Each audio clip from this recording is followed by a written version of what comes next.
feel good about it is when you build something, you look at it, you say, I did that. And you appreciate your efforts and your skills built something.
It's 2007, and we started filming the site of the 2012 Olympic Park. Our idea was simple: to show some of the jobs on site, talk with people doing those jobs, and find out what they think about the work. It didn't turn out to be that simple. Security operated around the places people were working. We tried to get permission to go in, but whoever we asked referred us to someone else. Then the barriers went up and enclosed the whole area, leaving us with only a voyeur's view. Why?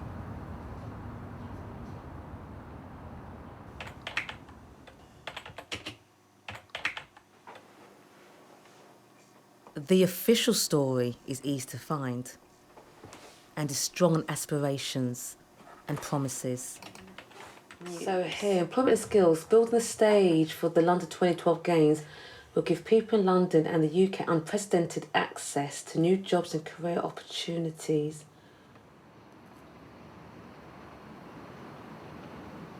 Okay, it's anticipated that the Olympic Park, Olympic Village and Stratford City development will create around 30,000 jobs. But what kind of jobs? Where will the workers come from? What skills will be needed? What training offered? These are the kinds of questions we have in mind. With so many people employed, we don't expect easy answers. But we'll begin to get a picture if we could spend time behind the hoardings and talk to people freely.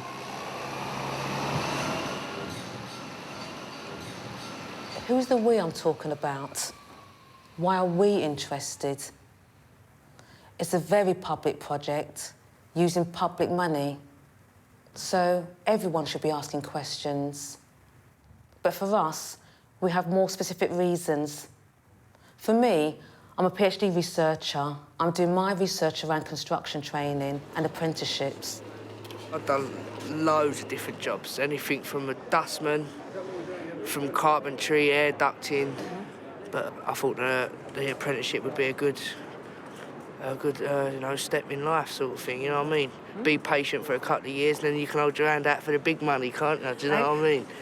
Our group includes consultants, film people, and academics like Linda Clark, who writes on construction labour and training. One of the filmmakers, Margaret, has made documentaries on construction workers in other countries.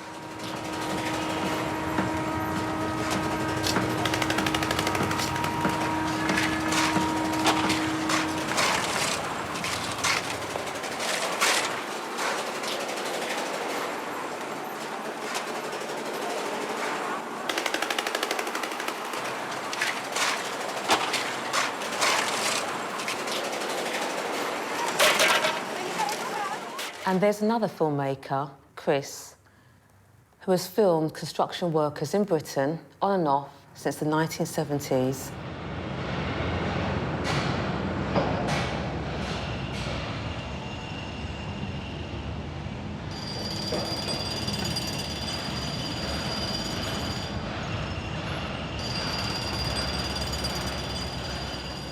I can remember when you could walk onto site with shorts, a pair of trainers, a hard hat. What was that?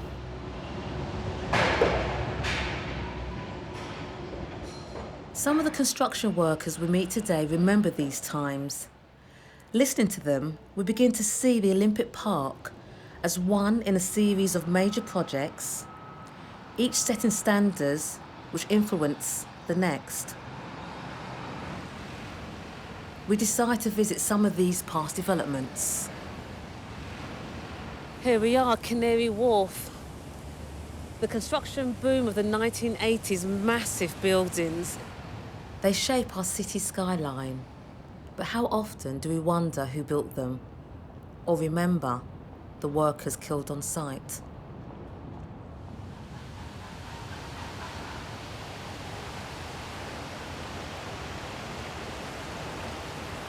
In the older days, I mean, I can go back to the early 80s. If it was a death on the site, it wasn't a case of who died. It's could you replace him by Monday? Can we get another man in Monday? It wasn't just the deaths, it's about what the industry does to people, the cancerous products, and the repetitive strain. Our filming brings home to us something else. This new cityscape comes with new rules. There is no public space here. Even the roads are private. To film anywhere, we needed permission, and clearly, without it, would have been stopped. Private control over filmmakers may not seem worrying, but what happens to the right to leaflet or demonstrate, or do anything that the company doesn't like?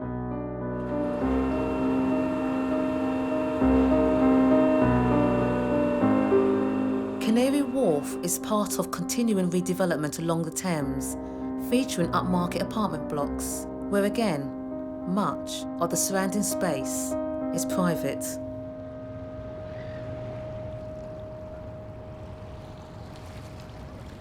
After Canary Wharf, the next big project was the new Wembley Stadium. But there, we were refused access.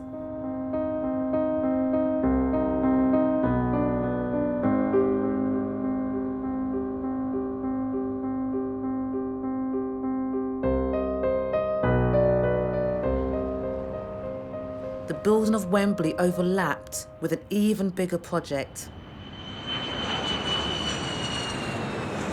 Terminal 5 at Heathrow.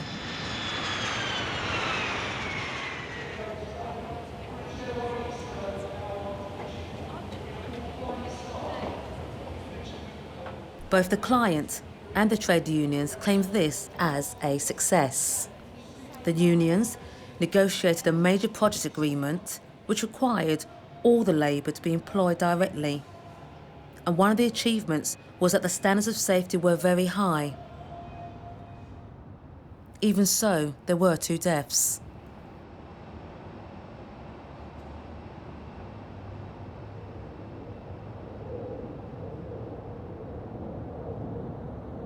It's only when you see a death that you realise the impact it has on you. I mean, how big, how strong, how hard do you think you are a man because you've been in construction for so many years? It's when you actually see a person dying in front of you, you realise you're mortal.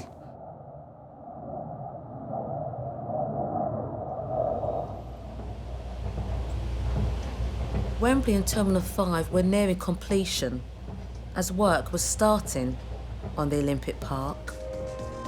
It is tempting to make comparisons.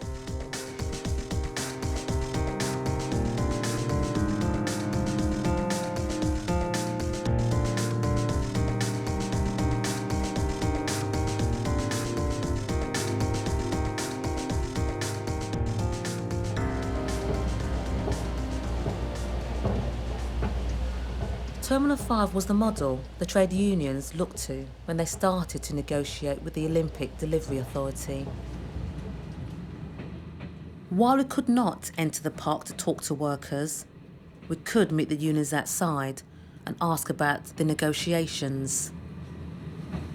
We jointly sat together with the ODA, and the agreement ostensibly is about the understanding that the national agreements that we have, that all the unions have, including UCAT, GMB, ourselves Unite, are the agreements not just of choice, but they are mandatory for the development of the project. At the very beginning, we set out to get an agreement with the Olympic Delivery Authority that set high standards for employment, training, welfare facilities, health and safety. And the position the joint unions took was that no way, under no circumstances, must there be any self-employed. Everybody must be on PAYE. The ODA were very resistant, about direct employment. It took us a year to get them to agree that the ethos of employment on site would be direct.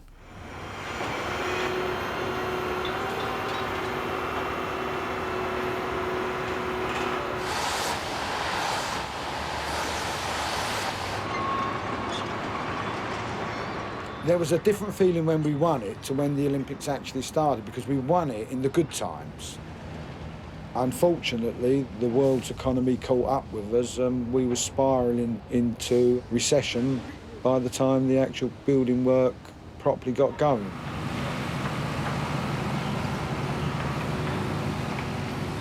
A major concern we found was how far the agreement was enforced. The Olympic Park is just broken up into projects. You've got the aquatic centre, you've got the velodrome, the roads, bridges and all of those. They're all separate contracts with separate contractors. The difficulty is that the contractors that are being given the job are not the ones that are actually employing people on site. I've found people on most projects on site, and I mean most of the projects, and not just one or two. People weren't directly employed, people weren't being paid, in some instances, the appropriate rate. Some people were having deductions made from their pay that were clearly illegal.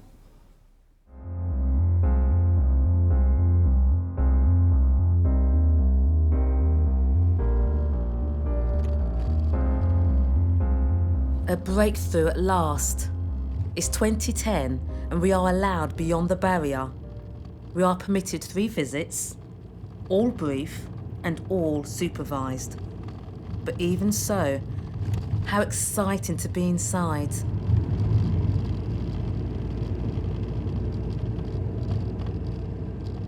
Everything is controlled here, even language. Our film was once called Olympic Builders, but we must change it because the word Olympic is branded, effectively owned by the organisers of the Games.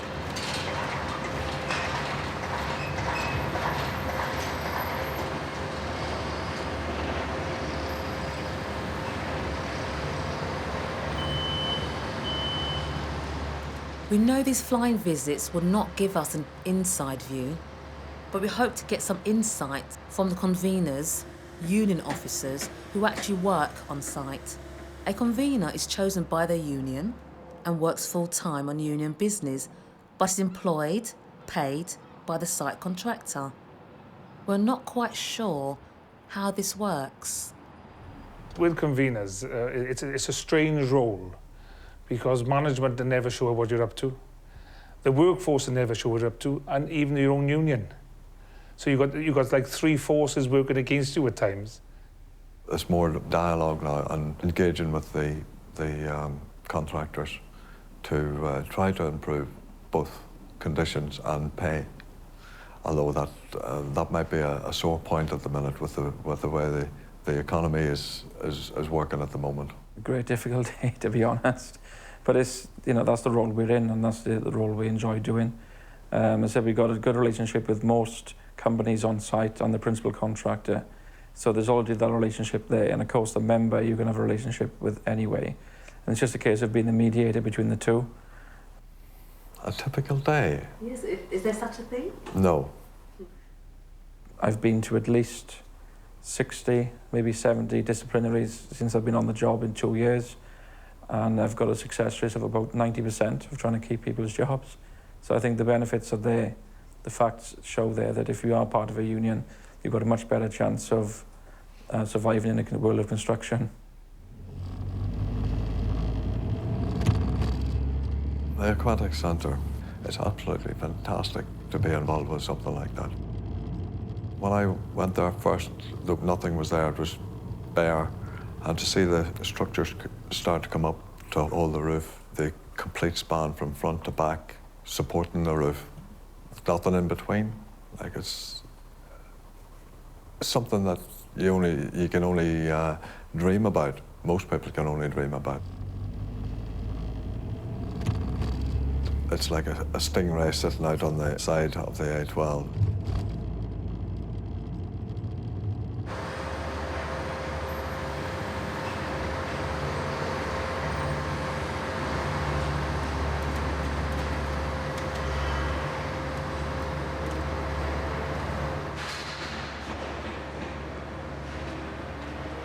I've been in convener for 6 years. This is the biggest and best one I've worked on. We ask how you get to be a convener, and Paul tells us a little of his own story. When I was at school some years ago, me and the teachers may not have seen eye to eye at times. I didn't leave school with any qualifications at all, and construction was the natural thing to fall into. You didn't need to write. It was the easiest thing to go to.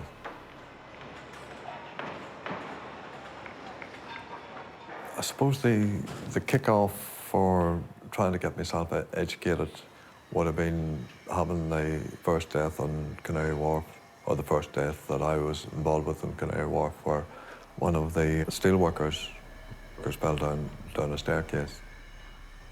After that was when I decided that it's not good enough just to leave home and not come back again at any time for anybody. And that's when the education started with, well, shortly after that with Lewisham College. That some of us, if we can stop somebody getting hurt, that means the whole thing to me.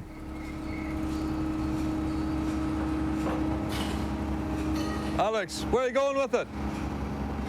Over there.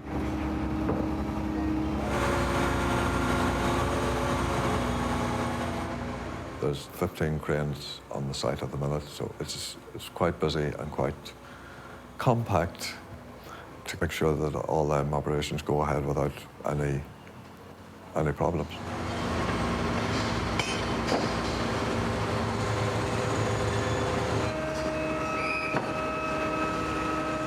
It's just the precautions that they're taking with the whistle going. Lets any operative that's working in the area know that there's a lift going over them. They need to move out of underneath the load, or else give the thumbs up to the banksman so that he knows what's happening.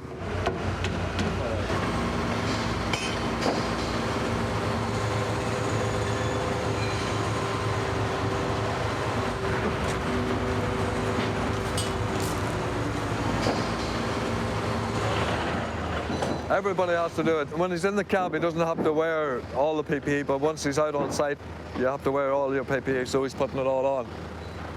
Getting down safely off the crane. You're supposed to have that on before you come out, but you were in a hurry, yes? Not really. No? That was quite technical, that lift that you had in there. Is there an engagement here, or no? No, I'm no. Oh. Okay. I've witnessed 7 deaths in construction. And when I say witness, I've actually been almost next door to the person who died. And this is the first time that I've had an input into the health and safety of the workforce. So I like to work and liaise with management and safety committees to make sure these people are safe. Because it's only a job. And we are losing more men than the army, and it shouldn't be.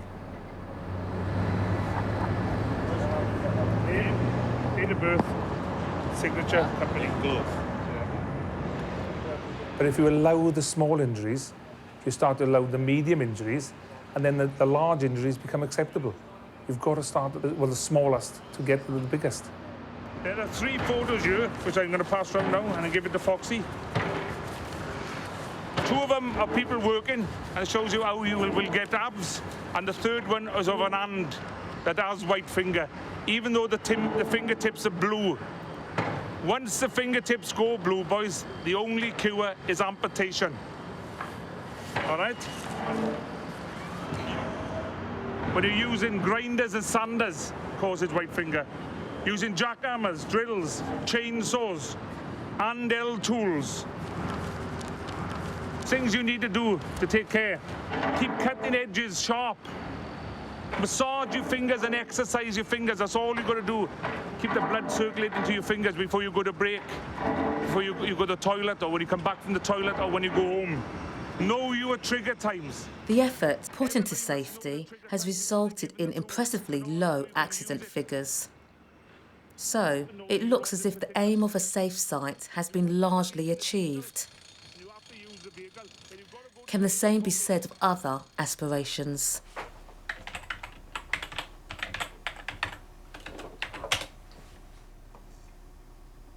Bring opportunities to underrepresented groups in the industry, including women, Black, Asian and minority ethnic and disabled people.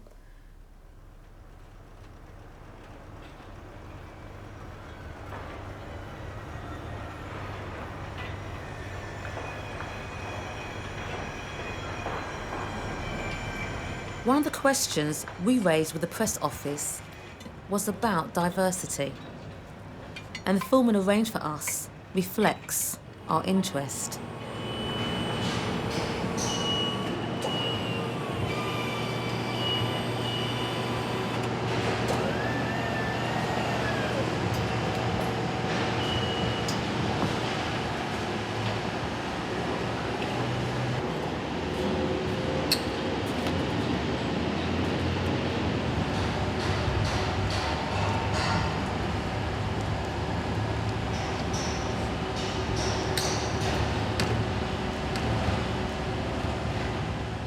Do 3 weeks of college in a block, so you go on site for 6 weeks and then you go to college for 3 weeks. The college is for 3 years, and every time you go you do a different exam, and you're on site for the last year, and usually in your last year you work on your own, so you build your confidence up to become a spark. And even though once I've done my AM2, which will be later on this year, I won't actually be a class electrician for another 2 years, because it takes those 2 years to build your confidence and know what you're doing, because there's so many different things you can do in this trade.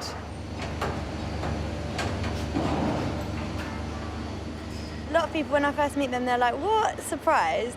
But my mates are just used to it now, and they're just cool. Yeah, they're quite shocked at you when you tell people what you do. They're like, really? Yeah. I couldn't see you doing that.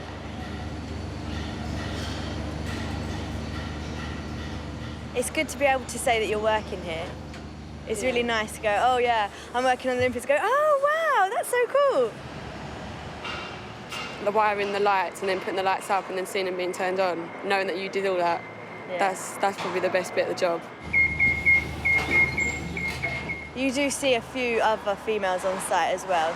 Yeah, it's more women coming in, isn't there now? Yeah. There'll be more women on site than blokes eventually. Hopefully, anyway. Yeah.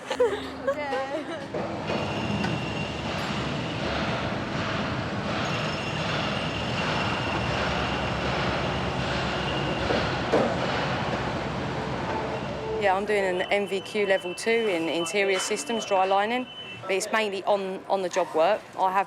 We have our own institute at Aston's, so I spent quite a time there doing diploma work and getting myself ready to come out on site. And now I'm out on site full time, and I have been since October, and I love it. I think it's fantastic. Yeah, it's great. I do all the interior systems throughout the building, walls and ceilings, so it's a busy job.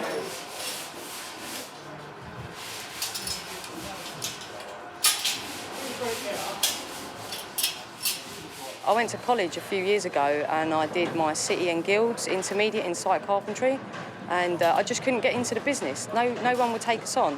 I'd hear every excuse, oh, I can't fit female toilets, and then obviously Astin's came along and they're flexible with women. I mean, I've got a child, so I heard about Astin's on the TV, on the BBC News. I saw a young woman sitting there, her story very much like mine.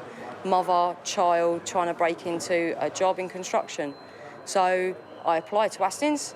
They brought me in and I went through a selection process of interviews, 2 interviews and a practical test. And then I got the call just before Christmas to say that I'd got my job and my apprenticeship, and I started in January. It's the best thing that's ever happened to me. It's part of history, isn't it? It's a legacy. I know that maybe a few years down the line I can bring my son down here and I can actually show him, you know, what I did as part of the Olympics, so it makes me proud. And seeing that everything has just changed, it's completely different, and I've been a part of it.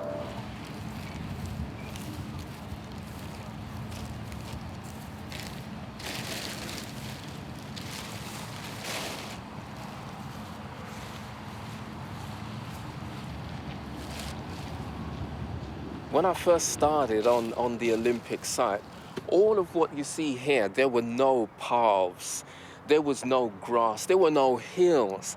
And just looking at it now, it almost stops me from talking. It's amazing to see how it's done, how the machines put down a bit of soil, and when they've built it up high enough, they climb up onto that soil, and then they put a bit more and they spread it out and climb up a bit more, and then, you know, before you know it, there's a big giant hill. You said that you're an apprentice, but you're, if you don't mind me saying, a mature person. Yeah, I'm old. How does that work in regards to funding?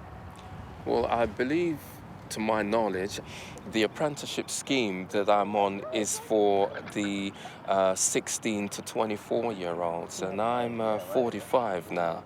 It was only on my employment that they were advised that I was too old, and they negotiated a 60-40 payment for being trained. I am actually employed by Frost Landscape, so once the training side of it is complete, Frost have advised me, as I said earlier, that they won't just get rid of me. Oh, go on up here. I'll still be here. Hopefully, fingers crossed, I'll still be working on the Olympic site, and I'll be doing ground maintenance. We are beginning to fear we have been co-opted into the Olympic PR machine. That's better.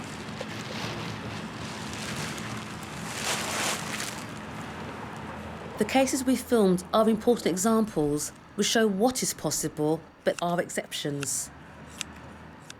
The people we meet are the ones who got jobs, not the applicants turned away.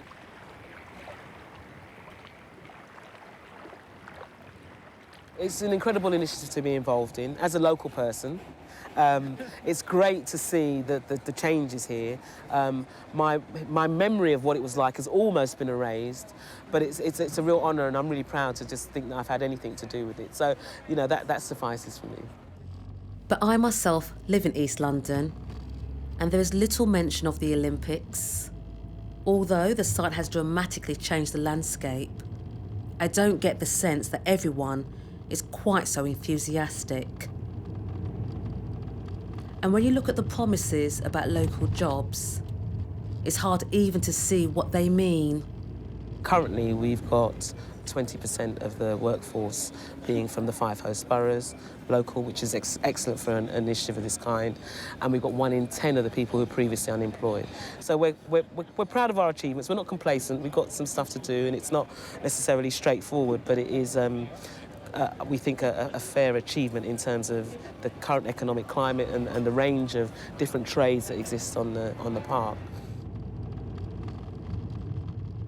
You spoke about recruiting local people, but do you keep track of whether they're true local people in the sense they've always lived in the borough, or whether they've moved into the borough in order to get the job on the Olympic site. How would you know? How would you define a true local person? Someone who's been there for several years, for argument's sake. And how would you quantify what several years is? I don't know how many years, but I'm talking about it's different to somebody who decided, I want to work in the Olympic site, let me just move into the borough, or say I live in the borough to get the job. I mean, I think I was asking you that question because I think you've hit on the challenge. Yeah, there is no definition of what local and true, very emotive words. I live in Hackney. Actually, I'm from West London.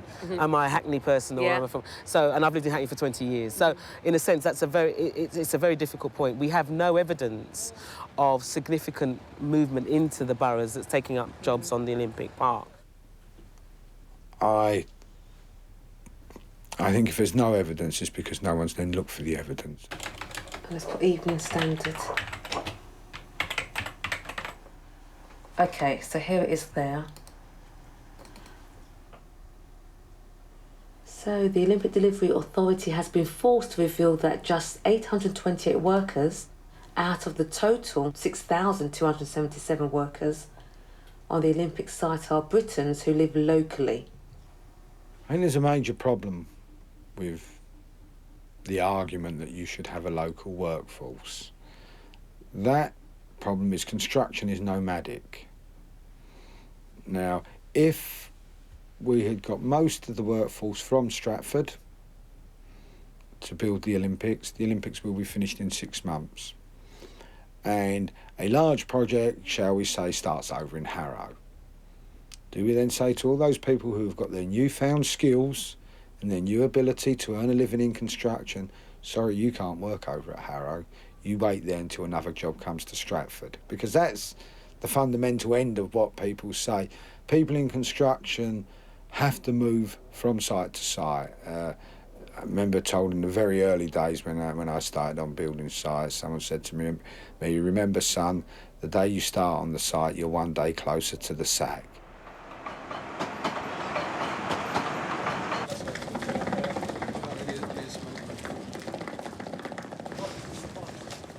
So did they knowingly make unrealistic promises? Is that just the nature of development?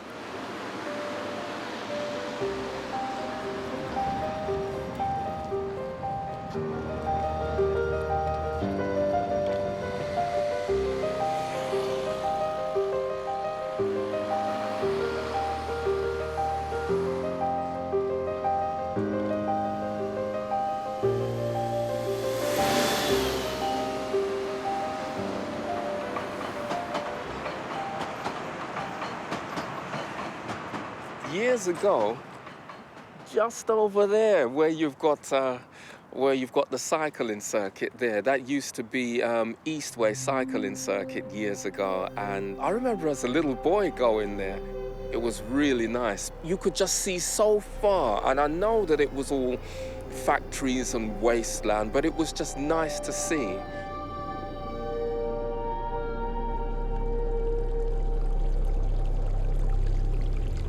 My memory of what it was like has almost been erased. Almost been erased. So what was there before? Small businesses, a housing co-op,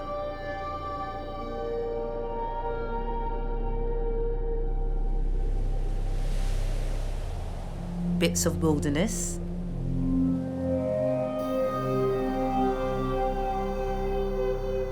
travellers' sites. In one of the most deprived areas of London, where people certainly needed better opportunities. The Olympics wasn't going into a community that was full of construction skills but had been unable to find work. It was going into a community that, when we talk about black and Asian people, that generally had not been involved in the construction phases around Canary Wharf and those areas where there'd been some major projects. This, of course, raises the question of training and access to training. In Britain, there are not nearly enough apprenticeships, and the big projects of recent years did little to improve this. There were high expectations of the Olympics. We're here for contractors and apprentices alike. So we have, I'll take you through to our area for the apprentices and the contractors. Okay. These PCs are here for the apprentices. So this is just for them. They can use this for training, Similarly with apprenticeships, which are jobs, they're real jobs and training at the same time, so they're being paid, they're owned by their employers. We set ourselves a target of 350 and we're currently at 199. So we're on track to deliver that. And again, hopefully we will exceed that. So at every level, in a sense, if you were to ask us how we know we're successful, it's kind of that numerical stuff, but also the individuals that we've had an impact on. The numbers are good for Britain, but still poor compared to much of Europe. East London gained a new training facility, a local campus of the National Construction College, where courses are geared to the current needs of the industry. So as it's powering up those, so this changeover switch instead of... When we visited, the only course running was an NVQ in plant mechanics, and none of the students were local. You'd have a switch there and say, to your relay. Yes. Right.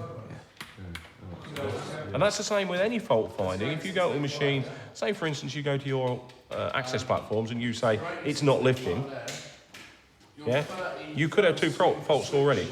Limit switch we jump to, but make it more basic than that. Your systems are electric and so you've got to make a complete definition first and define, is it a hydraulic problem or is it an electrical problem? If a few extra apprenticeships and a new campus are the main training legacy, it seems a bit token when you look at some of the widespread failings in our system of skills training. Imagine a young person searching to become an apprentice. It's not clear. Do I go to this site, JTL? Do I go to the other apprenticeship website I went to before? It's a bit of a maze, I would say. Colleges can guide students through the maze, but cannot solve the shortage of apprenticeships. All of the apprenticeships that we operate are what I would call proper apprenticeships. Okay. In other words, these are young people who are with an employer, they are working and being paid, and while they're working through their apprenticeship, they're attending college as part of that to gain the qualifications associated with the apprenticeship. So they're all fully employed as they're working through their apprenticeship. Okay, this is a group of electrical installation apprentices. This particular group here are in the third year of their training and they're working towards their level 3 technical certificate. The City and Guilds college-based qualification, they will also be working through their NVQ on site with NVQ assessors. Access remains an issue, and there is a striking difference between students in classes for apprentices and other students like these. Okay, we'll just interrupt for 30 seconds. Come on, man, I'm not the type of guy. First year? I think these are on a 2-year full-time course. Okay, and these are not your traditional apprentices? No, these are not apprentices at the moment, but they could become apprentices. But it certainly won't be easy.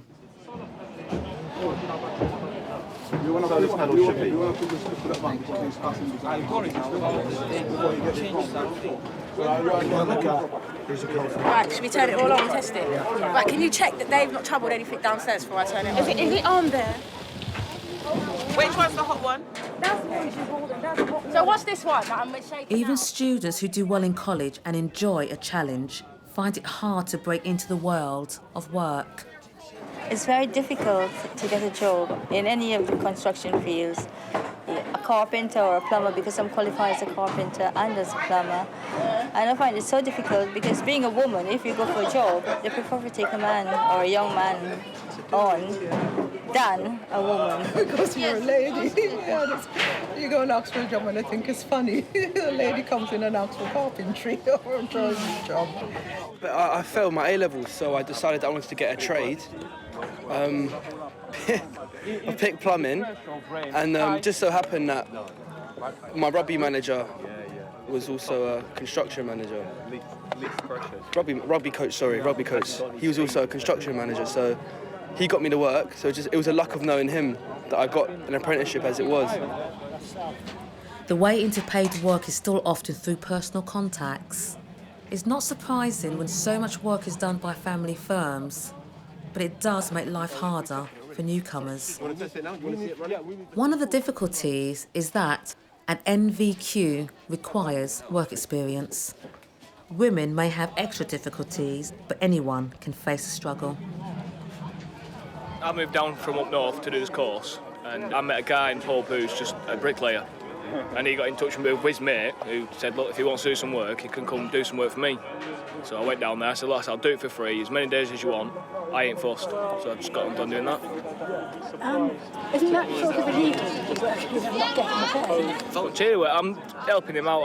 I'm working part-time in the shop as well, so I'm getting paid that way. I get my money in. And I just said, look, if he needs a hand on a job, give me a shout, I'll come on and lend a hand. So if it's illegal, I didn't know that. I'll tell him he might owe some money now. I'm actually doing a voluntary work practice to get it. Oh, can you tell me about it? Yeah, I'm working with Lewisham Housing, with Quality Heating.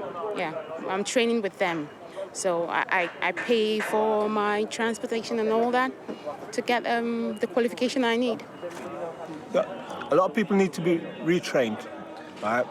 And if they don't have the funds, and you can go to college and do it, but after you got to this stage, you then have to find an employer who will take you on.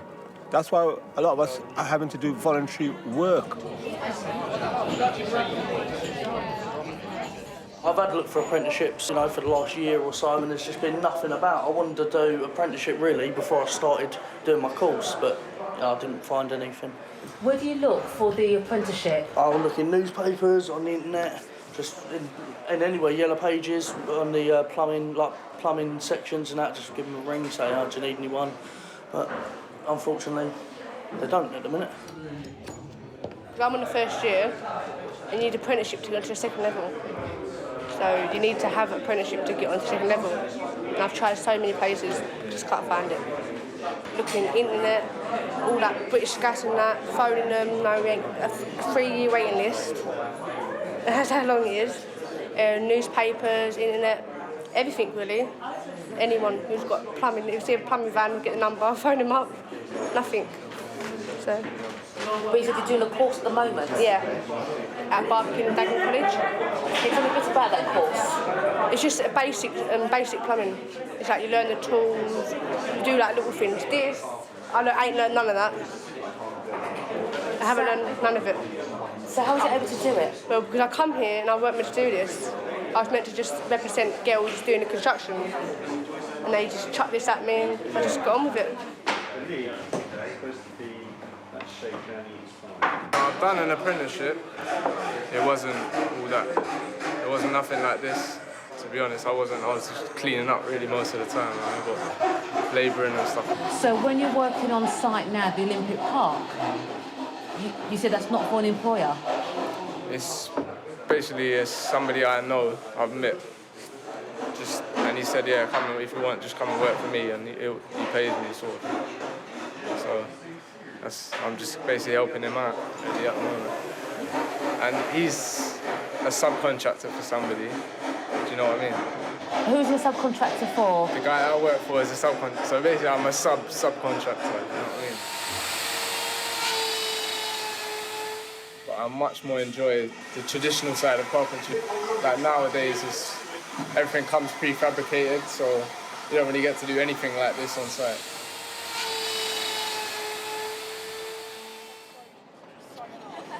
One year before the Olympics, the world's biggest international competition in practical skills was hosted in London. World Skills is an event where teams of young people come from all over the world to compete in 46 skill areas. The French call it the Skills Olympiad.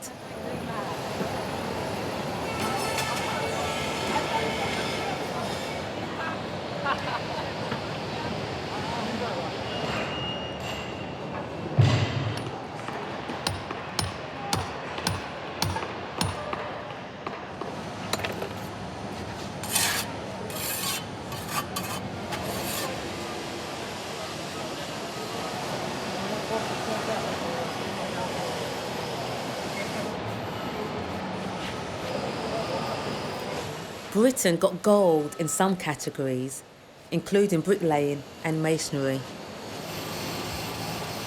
Yet the media hardly mentioned it.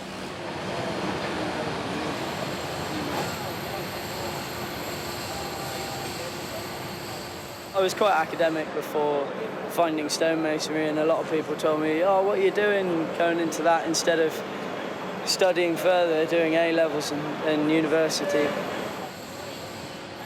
Well, I got into it just by chance. A family friend suggested it as a piece of work experience in my year 10 at school, and they offered me the job from that. So that's how I got into it. I've fallen in love with it now, but I didn't have that before.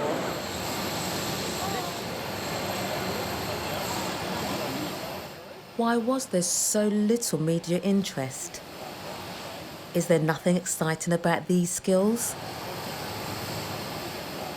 That's not what we hear from people who practice them. I like brick because I'm a bricklayer. Of course I'm going to like bricks. I'm biased. So I like to see places with character, and like St Pancras. It's just fantastic. I'd love to have been a bricklayer then. You look at it, it's just beautiful. And the detail, it ain't just a square, it's all squints and different shapes, sizes. It is an absolute beauty, I think, in my eyes. Recently I got interested in sustainability. So I really want to work in that field because I think it's the future.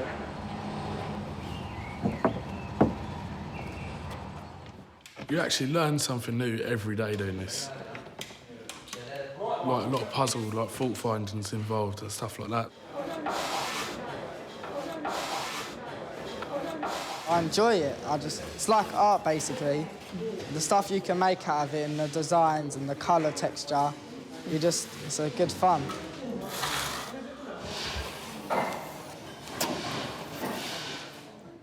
Could the Olympic project have generated more interest in construction skills, given that the organisers had other priorities? The training and the diversity, etc. Their aspirations, they make good reading at the time, great politics. Will they be delivered? I certainly hope they will be. It'll be interesting to see where we sit in a couple of years' time when we look back at what it actually did deliver. What it will certainly deliver is a spectacular event for around about 4 to 6 weeks of this year.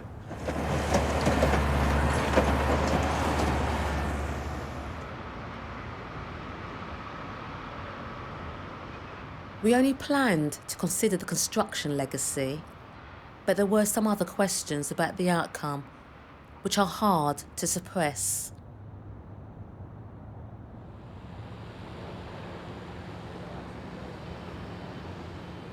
Will the whole area become like Canary Wharf?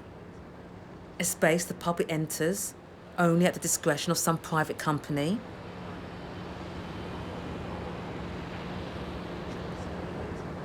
Then came the news that the stadium will be wrapped by Dow Chemicals, a company notorious for denying liability to clean up the chemical spill in Bhopal. Whatever legal arguments are made, it is certain that children are still being born damaged. So why link the games with this continuing disaster?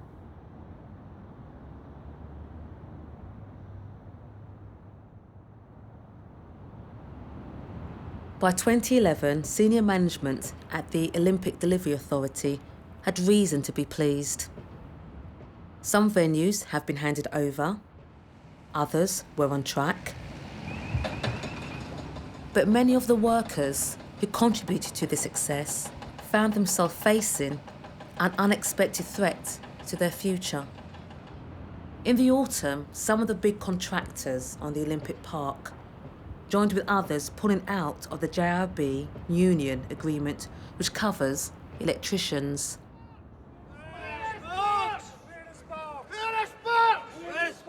The terms they want to impose will cut pay and change working methods to make jobs less skilled and more repetitive. I'm here today outside the Olympic site in solidarity with electricians and pipe fitters who have been given notice by 8 main contractors, and they've given notice of withdrawal. But not just withdrawal, it's withdrawal with conditions, up to a 35% pay cut, a tax to pensions, sick pay. There's a whole string, 10 conditions that they're ripping up. Unless their employees, our members, sign up to the new conditions. And by the way, I'm old enough to know when new was a good word. You had a new bike or a new pair of trousers. Now anything new means less. If our members, their employees don't sign up to the new conditions, the cuts by 7th of December, then they will be sacked. Without the agreements, then we're really going back to the 50s and 60s where there was it was an unregulated workforce, and you had all the industrial unrest at that time. That may well be the way we're going.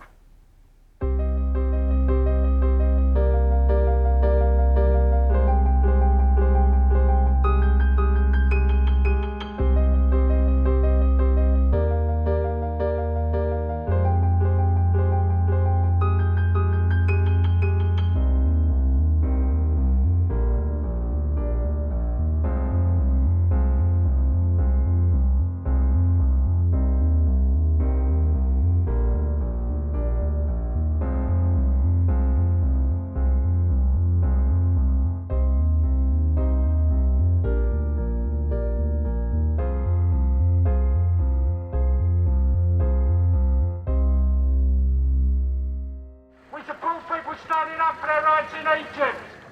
There's blacklisting taking place on the London Olympics. It's about time the people stood up for their rights. It is known that some contractors used to blacklist people for union activities. But could this really be happening on this modern model site? We did not follow up the case which provoked this demonstration because it is due to go before a tribunal sometime after we finish the film. All we know for sure is that in 2008, the Information Commissioner exposed proof that about 40 contractors, including Skanska and Balfour Beatty, with projects on the Olympic site, had operated a blacklist. The companies say that was the past and they do not tolerate the practice now.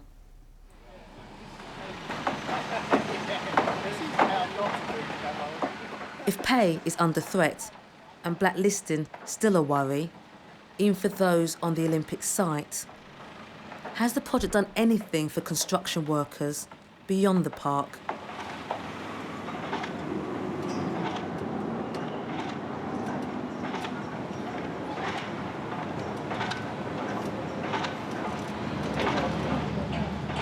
It is certainly hoped that the good record on safety will set future standards. But the record was not so good on the village, which started off as a private development and was reputedly still less impressive on the private Westville site just next door to the Olympic Park. There was a death there. He went up in a machine and he just got caught in it somehow. Nobody really knows what happened that day. It's just Sean and nobody knows what happened. We were working on the site there, but we weren't on the floors, but we heard about it, obviously.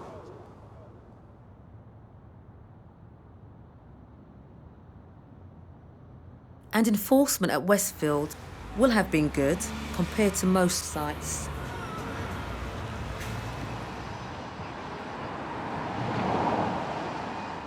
You just have to look around to see what remains normal practice.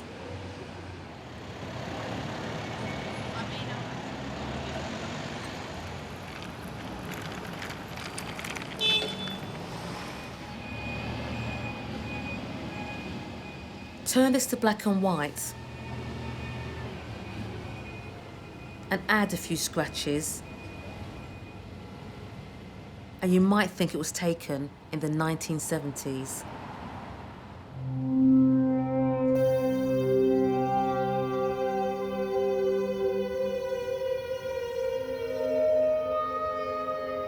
So there are hopes not realised and promises which were unrealistic, but at least there were promises. These are the first games where the organisers made a point of setting targets for the conditions of work during construction, as well as for the product delivered. That sets a precedent to help all those who want to make such targets the norm for major projects in Britain.